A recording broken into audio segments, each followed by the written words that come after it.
Aujourd'hui, les routes de France nous conduisent en Alsace, à Soufflenheim, à la rencontre de la famille Farrer. Pour leur belle maison typiquement alsacienne du 19e siècle, ils ont fait le choix du gaz naturel et je suis assez impatient d'aller à leur rencontre.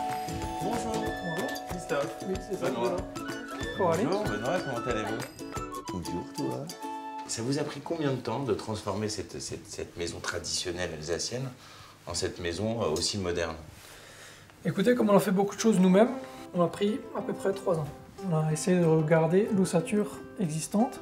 Cette maison a 200 ans, elle est de 1818. C'était une difficulté pour nous, justement, de garder cet aspect alsacien, avec le colombage extérieur. Au lieu d'isoler par l'extérieur, on a dû isoler par l'intérieur. C'est chauffé par le Oui, sol? bien sûr. Hein. D'accord. Et alors, comment ça chauffe? Il y a des circuits d'eau qui passent de la chape, Ouais. qui fait chauffer la chape. Par-dessus cette chape, le carrelage est posé, et donc ce carrelage est chauffé, quoi. Et donc l'eau qui circule en dessous, elle est chauffée au gaz? Au gaz, c'est ça, par une D'accord. chaudière à condensation. Oui. Bah écoutez, je vais vous montrer un petit peu. Mais alors là, c'est du parquet, c'est plus chauffé par le sol. Si, c'est tout à fait. À la place du carrelage, on a mis le parquet.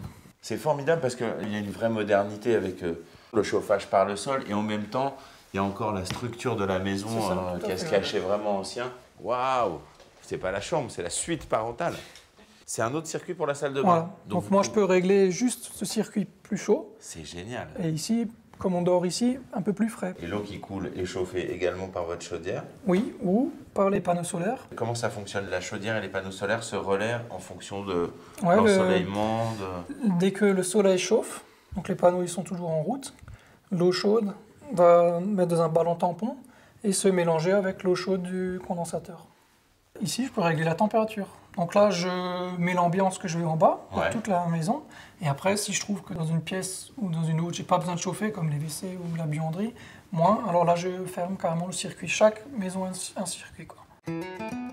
À quel moment est-ce que vous avez fait le choix du gaz naturel? On a choisi le gaz naturel avant la construction, en comparant d'autres possibilités. Donc l'électricité, qui nous paraissait plus chère au niveau du coût annuel de l'exploitation. J'ai pris l'installateur de Soufflenheim, du quartier, parce que j'ai entièrement confiance en lui. Vu sa proximité, si j'ai quoi que ce soit, je peux prendre le téléphone, je l'appelle et il vient. Le gaz naturel nous a permis d'avoir plusieurs avantages, notamment un aspect visuel, que dans la maison, on n'a aucun radiateur. On a le plancher chauffant partout et ça fait une ambiance bonne à vivre. Malgré la grande surface qu'on a dans cette maison, on peut dire qu'on consomme peu. Et la facture à la fin du mois, elle est nickel.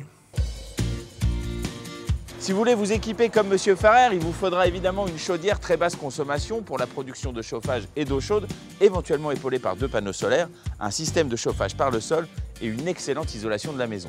Pour toute question complémentaire, c'est là.